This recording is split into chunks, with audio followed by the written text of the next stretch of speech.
que os olhos alcançam é a exposição do fotógrafo Cristiano Mascaro, que além de ter completado 50 anos de carreira, traz um olhar muito especial e particular sobre a realidade brasileira e das cidades do mundo.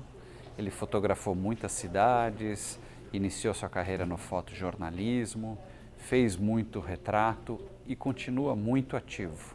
E tudo isso foi reunido pelo pesquisador Rubens Fernandes, que fez a curadoria da exposição e criou 15 núcleos de apresentação e articulação do trabalho do Cristiano. Muito bacana, um material lindo e encantador para a gente ver. Vamos lá!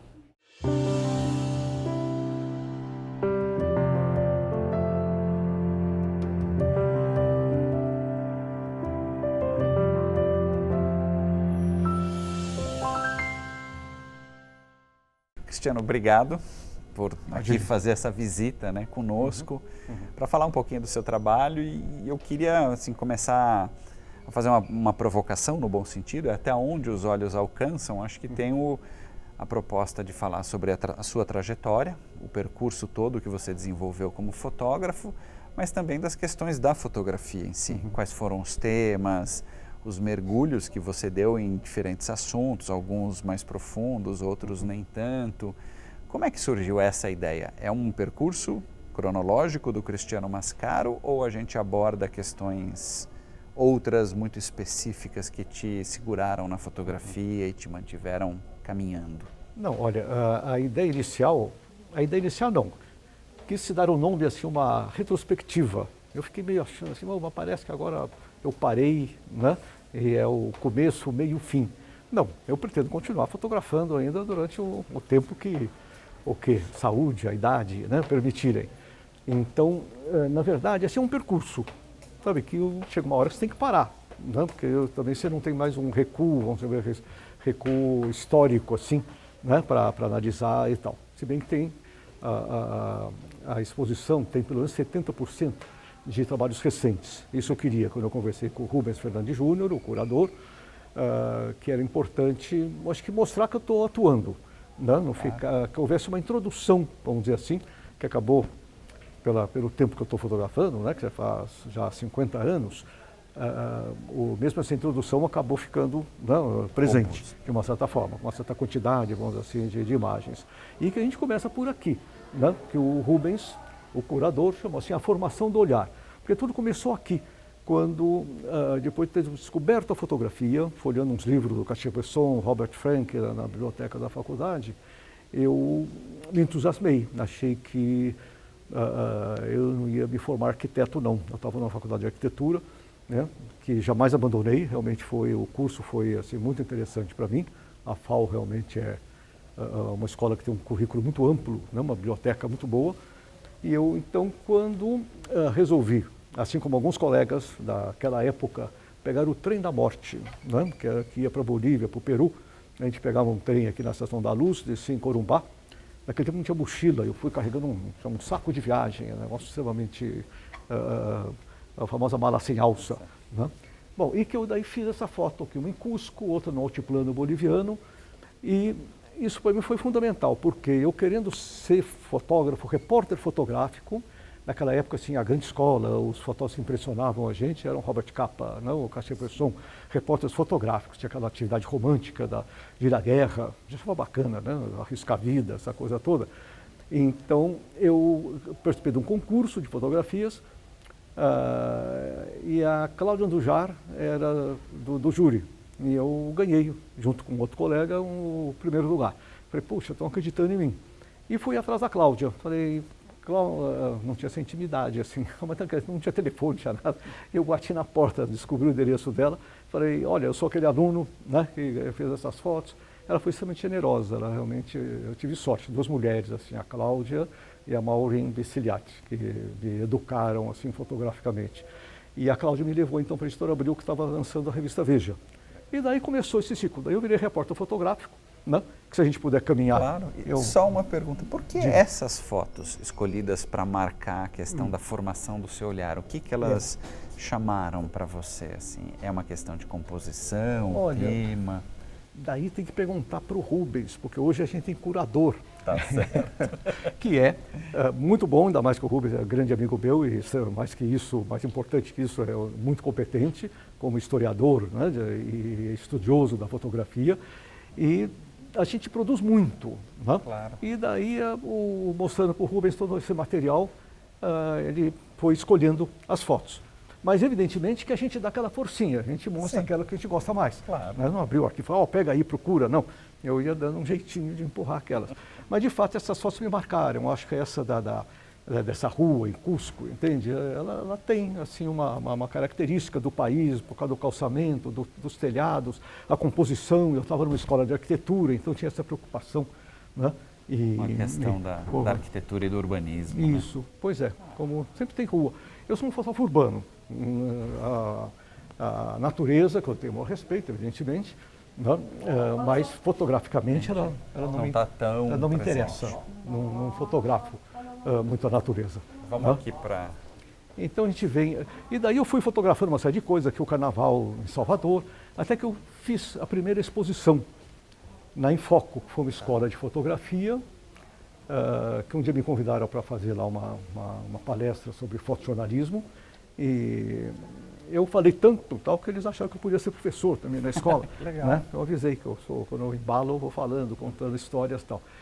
Então, eu já tinha acabado de sair da Veja, fui convidado a voltar para a universidade para coordenar um setor de recursos audiovisuais. E daí eu ganhei uma certa liberdade. Então, eu estava naquele espírito fotojornalístico ainda, mas com a liberdade de não ter pauta para cumprir. Claro. Né? Porque naquela época eu ficava pela cidade ou na redação, e pela cidade não tinha celular. A gente tinha que de vez em quando telefonar para a redação, olha, tem alguma coisa aí para fazer e tal, e era assim uma coisa complexa, difícil, muito mais lenta do que hoje em dia, né? Eu vi uma questão interessante aqui, que você estava falando de não ter a pauta, ou seja, dessa liberdade para o fotógrafo encontrar suas pautas e criar o seu texto visual. E aqui a gente tem duas fotos que me remontam a um diálogo, né? Estão quase uma de frente para a outra, mas aqui tem um rapaz atrás de uma estrutura, meio que um olhar perdido, e do outro lado um outro rapaz também ali olhando. Para você, quando você fotografou essas imagens, o que chamou a atenção? Foi uma questão do olhar? Ou eles estavam olhando para algo que você iria fotografar? Como é que isso entrou na tua cabeça? Olha, são coisas repentinas, né? A fotografia, não todas, algumas são mais construídas, né? Com uma certa produção, vamos dizer assim, mas o meu trabalho é na cidade e eu não tenho controle algum a respeito do que vai acontecer. Eu sempre comparo assim com um maestro que, com uma batuta, ele faz com que os músicos, né, se comportem conforme o desejo dele. Né? E a gente, na cidade, você não tem esse controle, as coisas vão acontecendo. Então, no caso do nosso amigo ali de gravata, com a gravata, eu estava fascinado por uma teleobjetiva de 500 milímetros, né, que é uma herança assim, do fotojornalismo, né, e estava vendo que ele vinha vindo. Né, mas eu estou muito distante dele, ele não está me vendo, ele não está percebendo que vai ser fotografado. E na hora que eu fiz algumas fotos, né, mas realmente essa que eu achei mais expressiva na medida em que ele está olhando para cima, com a gravata voando. Eu achei uma cena muito urbana, assim, né? Como essa outra, né, desse jovem aí, atrás dessa mureta de granito da Caixa Econômica Federal, lá na Praça da Sé, e que me impressionou, realmente um pouco assim, uma coisa assim, muito urbana, o sujeito realmente embutido, né, meio sufocado, né, pelas coisas da cidade, pela arquitetura da cidade e tal. E essa foi a primeira foto que eu descobri, que eu pensei, poxa, a cidade me dá um cenário, me dá ideias, né, interessantes. É algo muito dinâmico. Né? Eu podia caminhar mais 10 metros aí, outras coisas surgiriam. Então eu resolvi ir atrás disso. E ser um fotógrafo urbano, com essa questão de você poder fazer suas pautas, é bem profícuo, né, vamos dizer assim. Ou seja, a cidade tem é uma sensação, uma multiplicidade de coisas enormes, né? Quer dizer, não precisa sair de São Paulo. Não que não deva, eu digo, devemos, mas você não precisa sair de um quarteirão, né? Porque a cidade, conforme você der várias voltas no quarteirão, coisas vão acontecer. E algo que eu acho que muito característica assim, do meu trabalho, do que eu faço, e que me move, me fascina, é justamente a surpresa ou certos espantos que acontecem, né? Eu jamais, quer dizer, já aconteceu algumas vezes, mas é muito raro eu planejar uma foto ainda lá deitadinho, né? Acordar e fazer. E conseguir fazer, não consegue, né? Eu acabo produzindo outras fotos que eu não havia imaginado jamais, claro, né? Porque realmente as coisas acontecem, né? Assim, com uma rapidez muito grande e tal.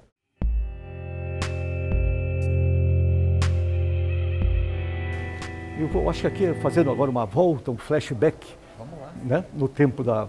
voltando para o jornalismo.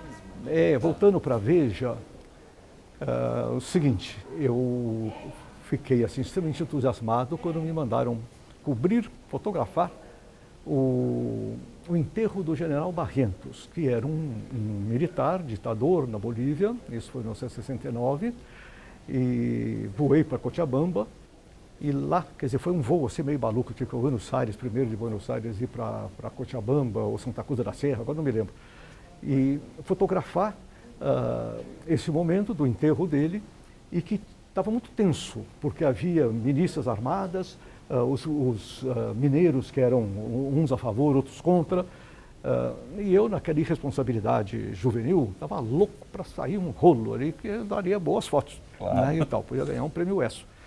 Mas, felizmente, né, hoje eu reconheço, as coisas caminharam mais ou menos. Então, vários ditadores, o da Argentina, acho que era o Onganía, na época, do Brasil, se não me engano, acho que foi, será que foi o Delfim Neto?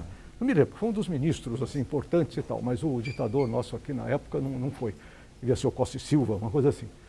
Bom, então essas fotos elas estão aí hoje pelo seguinte, porque quando a gente fotografava dessa forma, como não havia ainda como é que eu faço uma confusão com o Waze, com tudo, o e-transfer, é tudo com W, então a gente faz uma confusão muito grande. Então, a transmissão das imagens era difícil, né? Era difícil. Então a gente pegava os filmes, ainda não revelados, fazia um pacotinho bonitinho, ia para o aeroporto durante o período de voos para São Paulo, e lá então perguntava, olhava bem assim os passageiros, achava, né, tinha uma cara confiável assim e tal. Você quer levar esse pacotinho? Porque a revista Veja, o sujeito ficava envaidecido até de participar, né, da reportagem, e pegava o pacotinho e levava. Já pensou isso hoje? Hoje, imagina, não dá, imagina. Em suma, infelizmente, por um lado, né, a matéria não pôde ser publicada porque o sujeito, houve um desencontro. Ele foi só depois, quando já não era mais notícia, que ele levou o pacotinho lá para Abril. Né? E eu pude então pegar esses filmes, né, revelar e ficar comigo, porque já tinha morrido o assunto, essa coisa toda e tal. Talvez tenha sido uma pequena malandragem, né? Mas eu prezava muito essas fotos, né? Se eu deixasse lá, talvez ficassem perdidas, porque já não era mais assunto, né?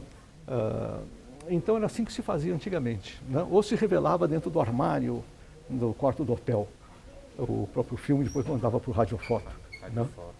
Então eu gostei dessa cobertura, porque tinha aqui Seglobente, é o nome de uma mina, né, de cobre lá na Bolívia, que apoiava o ditador e tal. E as pessoas chorando, umas carpideiras, era todo um momento assim, né, banda tocando marcha fúnebre, né? Então, aqui de uma forma, num labirinto não opressivo, evidentemente, né, a gente pode ganhar espaço fazendo dessa forma de biombos, né, distribuído, segundo o Rubens Fernandes Júnior, o curador, né, vários núcleos, né?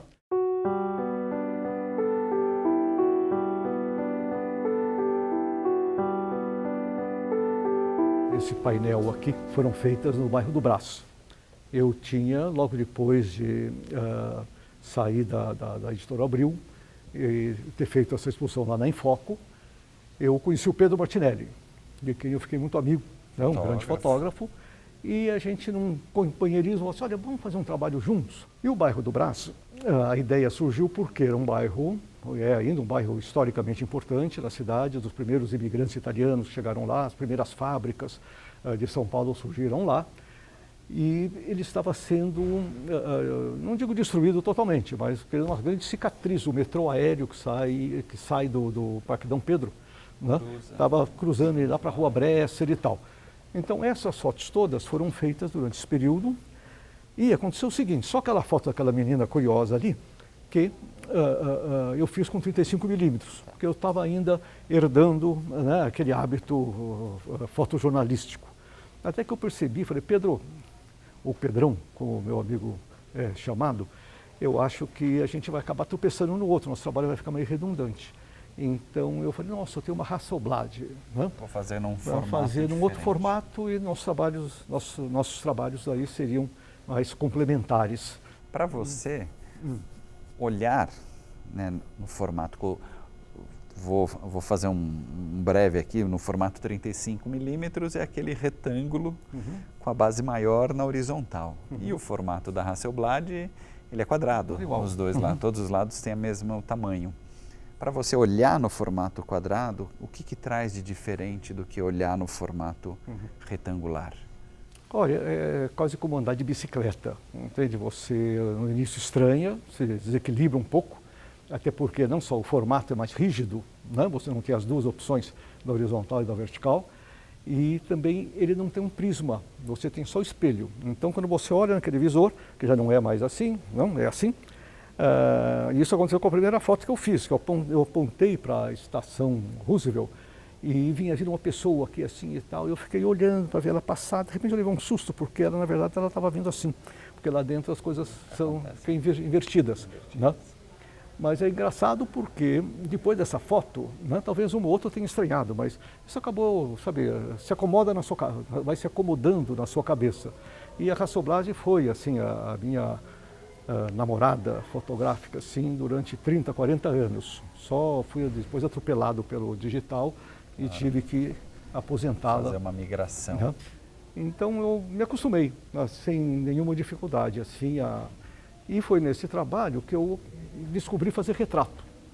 Aquele primeiro retrato que eu fiz daqueles 2 carregadores de sacos de farinha, para mim foram muito marcantes. Tem alguns fotógrafos, pelo menos com a minha experiência de Hasselblad, uma coisa que sempre me encantou com a Hassel para fazer retrato é que pelo fato de a gente estar a olhar por cima, a gente consegue manter algum contato visual direto com quem você está fotografando. Sim. E eu sempre achei isso interessante, porque no 35mm a câmera acaba meio que cobrindo um pouco e você tem que subir. Você sente isso? Isso é algo que você utiliza ou que outras questões, né, que assim, de um jeito diferente de se aproximar do teu tema? Não, só quando você começa a ter um controle espacial maior, né, que não fica restrito só a o pequeno retângulo do visor de uma câmera 35. E aprendi também que daí com a Hasselblad eu tinha que colocá-la num tripé. Evidente que a gente pode fazer foto na mão, tal, mas é aquela coisa, era um objeto mais pesado, né, não tem a ergonomia, né, de uma câmera 35. Então eu aprendi que no tripé, justamente, eu posso olhar, conversar com a pessoa, olhar de novo, sabe? Então tem uma interação assim, né, maior do que com a 35, que é quase sempre uma foto roubada. Roubada entre aspas, no bom sentido. O fotógrafo não rouba nada, né? Claro, tem uma concessão. Então, mas fotograficamente tem assim, a foto roubada, quer dizer, aquela que você faz sem que a pessoa perceba, né? E que naquela época a gente tinha essa liberdade. Uma coisa que mudou muito é que hoje as pessoas têm consciência do risco, talvez, que a sua imagem caia na rede, né? Ou uma questão de uso. Então a lei do direito de uso da imagem, né? Se já aconteceu comigo, mas as pessoas reclamam, está me fotografando, que eu não quero, não sei o que e tal. Então eu deixei de fazer retrato. Esse trabalho do Brás, apesar da gente ver muitas fotos de arquitetura, do ambiente urbano, também você falou dos retratos. Mas começa a ter uma pequena transição mais clara para você entre aquela dinâmica foto-reportagem, ou seja, de pegar as coisas acontecendo e aí manter um trabalho documental, como a gente vê aqui, mas com um olhar mais seu, com um tempo mais do fotógrafo, ou seja, você construindo uma narrativa mais particular, mais individualizada. Para você, esse trabalho marcou um pouco isso ou não necessariamente? Ou quando você sentiu isso acontecer? Marcou porque era daí por minha conta, né? Eu, em reportagem, muitas vezes a revista Life nos ensinou o contrário do que eu vou dizer, né? Quer dizer, o Gene Smith, chamado assim o criador da frase visual, né? Então ele tinha, mas ele era um fotógrafo independente, talvez pelo prestígio dele e tal, ele vendia um pacote para a revista Life, metia o bedelho na diagramação, essa coisa toda. Então ele tinha várias histórias que ele contava, como o vilarejo, Spanish Village, foi assim, um ensaio assim maravilhoso que ele fez, né? Daí eu aprendi que a gente tem que ter E eu aprendi um pouco da reportagem, tem que ter a foto de abertura, né? Existe toda uma pontuação, você pode até criar uma vírgula e um ponto final, né? Com imagens muito precisas que você faz, né? No decorrer de uma reportagem. No caso do Brás, eu tinha um trabalho muito mais longo, né? Eu fiquei quase um ano fotografando. E daí eu percebi que a cidade, né, quando você está fazendo documentação urbana, você tem muitos elementos que você precisa priorizar um em detrimento de outro e assim por diante, para ter esse discurso completo. Então, desde, vamos dizer, a paisagem formada pelos edifícios, alguma arquitetura particular, os interiores, né, e os retratos. Né? Isso para mim cria, sim, talvez tenha vários outros elementos aí, de pequenos detalhes, até às vezes uma fechadura, né? Um vidro bisotê, a gente tem uma foto de onde é que ela está, acho que ela está ali, que é uma janela maravilhosa que tinha lá no braço, né? Está aqui. Acho que tudo isso vai completando, né, o universo, né, do que é aquele lugar. E daí eu passei a fazer meu trabalho pensando nisso. Acho que todo o trabalho que veio em seguida, é evidente que ao longo desses anos todos, né, algumas coisas foram mudando, mas eu acho que o fato de ter me formado numa escola de arquitetura, que me deu uma certa disciplina, um certo entendimento da cidade por tudo que eu estudei lá, misturado com, vamos dizer assim, a praticidade ou esperteza, entre aspas, do fotojornalismo, que você tem que correr atrás. Agilidade, Bem, né? Exato, sabe? Não tem, quando você está afim de fazer uma coisa, você tenta, sem pisar muito no calo dos outros, né? Ir atrás da ideia. E atrás daquilo, né? E conseguir, porque na Veja eu tinha que botar com a melhor foto. Podia estar chovendo, podia ser proibido, e no tempo da ditadura muita coisa era proibida. Eu nunca fui preso, mas fui detido várias vezes. Já fui parar num quartel com um cara metralhadora me apontando. E era um garoto. Falei, você não sabe nem mexer nisso aí, cuidado. Então, a gente vivia essas aventuras todas. Daí meu trabalho se expandiu um pouco, comecei a fotografar a cidade. São Paulo começou a me atrair, né? E daí são essas aqui fotos. Tem muitas imagens de São Paulo, né? Aqui essas linhas, né? Acho que a forma começou também a está muito presente no teu trabalho, né? Isso eu não sei explicar. Assim. E o preto e branco, né? Acho que valorizou um pouco isso. Acho que saiu de uma questão do momento, do tempo tecnológico da fotografia e ganhou espaço na tua linguagem mesmo. Não sei se foi assim, mas eu digo, pelo menos a gente percebe não, porque eu acho que assim, a gente tentar representar plasticamente a cidade, né? De uma forma como essa, das escadas rolantes, né, do viaduto do Chá, dos reflexos. Quer dizer, a cidade tem um retrato que a gente quer que não seja aquele óbvio, né, do cartão postal, de tentar se aproximar, às vezes, de detalhes, da coisa toda e mostrar essa diversidade, vamos dizer assim, né, com gente ou sem gente. Né, como aqui não teria sentido, acho que assim é a forma que prevalece. Né. Eu estava olhando ali, né, não tem, acho que tem um carinha sentadinho ali lá no fundo e tal, mas eu nem olhei para ele. Nem ele olhou para mim. E essa foto é assim, um exemplo muito claro daqueles espantos que acontecem, né, na vida do fotógrafo. Eu saí de casa sem a mínima ideia que eu ia encontrar isso aí. E fiquei rodando para a cidade, subia, descia e tal. Aí eu vi que era ao lado da Galeria do Rock, não é a própria Galeria do Rock, isso é uma Galeria Presidente. E ela hoje deve estar bem deteriorada, porque nessa época estava também. E eu fui subindo as escadas carregando um carrinho de rodinha desse tipo de aeroporto, com duas Hasselblad, mais tripé, o diabo e tal. Chegou lá em cima e eu estava cansado porque as escadas estavam todas quebradas. E o degrau é alto de escada rolante. Faz um esforço. Subi lá e daí eu apoiei, assim, para olhar, para descansar. Eu vi essa cena meio, vamos dizer, um mecanismo, né, de uma máquina, essa coisa toda. E resolvi fotografar. O espanto é realmente algo que te espanta muito e tal, e que não estava previsto. Na verdade é isso, é uma coisa que não estava. E eu falo espanto porque, tomando emprestado uma expressão do Ferreira Goulart, que ele fala, vocês pensam que eu quero fazer uma poesia agora? Então não adianta, isso é uma coisa que de repente baixa na cabeça da pessoa, então ele faz um poema. Né? Então aí, como eu disse a vocês, eu não tinha a mínima ideia. Né? Realmente levei um susto muito grande quando eu vi essa forma na minha frente.